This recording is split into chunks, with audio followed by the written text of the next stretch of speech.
মহারাজের মা পূজারিণীকে বলে, তুমি যাকে বিয়ে করেছো সে একজন জেলখাটা আসামি, সে খুন করেছে।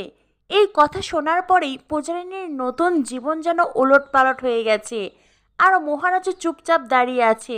মহারাজের চোখে জল ছলছল করছে, বুক ফেটে চিৎকার করে কান্না করতে ইচ্ছে করছে, তবু মহারাজ কাঁদতে পারছে না। মহারাজের বাবা অসুস্থ বোধ করছেন এবং একটা সময় পরে তিনি মেঝেতে পড়ে যান। মহারাজ ছুটে গিয়ে নিজের বাবাকে ধরে আর শিব মিলিকে বলে তাড়াতাড়ি জল আনতে। শিব মিলি জল নিয়ে আসলেই মহারাজ সেই জল বাবাকে খাইয়ে দেয়। নিজের স্বামী অসুস্থ হয়ে গেছে, তবু পূর্ণিমার কিচ্ছু যায় আসে না। সে ছেলে বউয়ের কানে বিষ ঢালতেই ব্যস্ত। পূর্ণিমা মনে মনে ভাবতে থাকে, আজকের এই কাল রাত্রিতে এমন একটা ব্যবস্থা করেছি না, এই কাল রাত্রি সারা জীবন চলবে। একে অপরের মুখ দেখতে ইচ্ছে করবে না, সেই ব্যবস্থাটাই আমি করেছি। এরপরেই পূর্ণিমা সকলের সামনে বলে, কাল রাত্রি শুরু হয়ে গেছে, এখন থেকে বর আর বউ আলাদা থাকবে। এরপরেই পূজারিনীর সামনে এসে দাঁতে দাঁত চিপে বলে, বর আর বউ আলাদা থাকবে। এই বলে পূর্ণিমা ওখান থেকে চলে যায়। মহারাজ উঠে দাঁড়ায়, অপলক দৃষ্টিতে পূজারিনীর দিকে তাকিয়ে থাকে। মহারাজের চোখে অনেক বিষণ্ণতা, অনেক কষ্ট, যন্ত্রণা, কিন্তু মুখে কোনো কথা নেই। মহারাজ বাড়ি থেকে বেরিয়ে যায়। এদিকে পূজারিনীর চোখে মুখে হাজারো প্রশ্ন, যন্ত্রণা। পূজারিনী নিজের ঘরে গিয়ে কাঁদতে থাকে আর মহারাজ ক্লাবে যায়।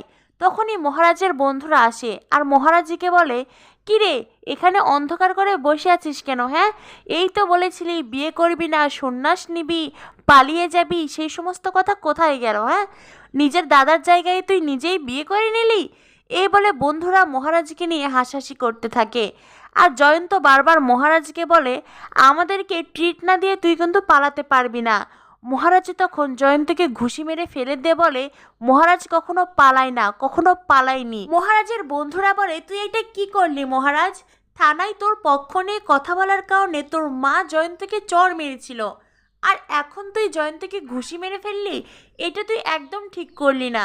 জয়ন্ত তখন তার বন্ধুদের থামিয়ে দিয়ে বলে, চুপ কর, কোনো কথা বলবি না তোরা।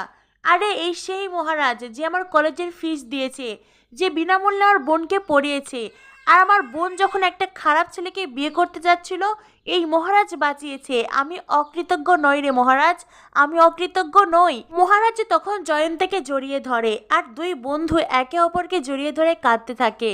তখন একটি ইমোশনাল দৃশ্যের সৃষ্টি হয়। এদিকে পূজারিনী ঘর অন্ধকার করে কাঁদছে। তখনই মহারাজের বাবা এসে ঘরে আলো দিয়ে বলে, পূজা মা, তুমি ঘর অন্ধকার রেখেছো কেন মা? আলো জ্বালাওনি কেন? পূজারিনী বলে, আমার জীবনটা তো অজানার অন্ধকারেই ভরে আছে, আমাকে একটু পরিষ্কার করে সব কিছু বলবেন, আমি সব কিছু জানতে চাই। মহারাজের বাবা বলেন, আমি তোমাকে বলতে পারবো না। পূজারিনী বলে, কিন্তু কেন, আমার কি জানার কোনো অধিকার নেই? মহারাজের বাবা বলেন, অবশ্যই অধিকার আছে, কিন্তু আমি তোমাকে বলতে পারবো না, কারণ মহারাজ আমাকে বারণ করেছে। পূজারিনী তখন অবাক হয়ে যায়, উনি বারণ করেছেন, কিন্তু কেন? আরও প্রশ্ন যেন বেড়ে যায় পূজারিনীর মনে।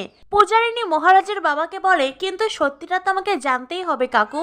মহারাজের বাবা তখন পূজারিনীর দিকে এগিয়ে এসে বলে, মা, এখন কিন্তু আমাদের সম্পর্কটা বদলে গেছে, আমি তোমাকে নিজের মেয়ের মতনই ভালোবাসি, আমাকে কাকু নয় বাবা বলতে পারবে না? পূজারিনী তখন ইমোশনাল হয়ে বলে, পারবো বাবা, পারবো,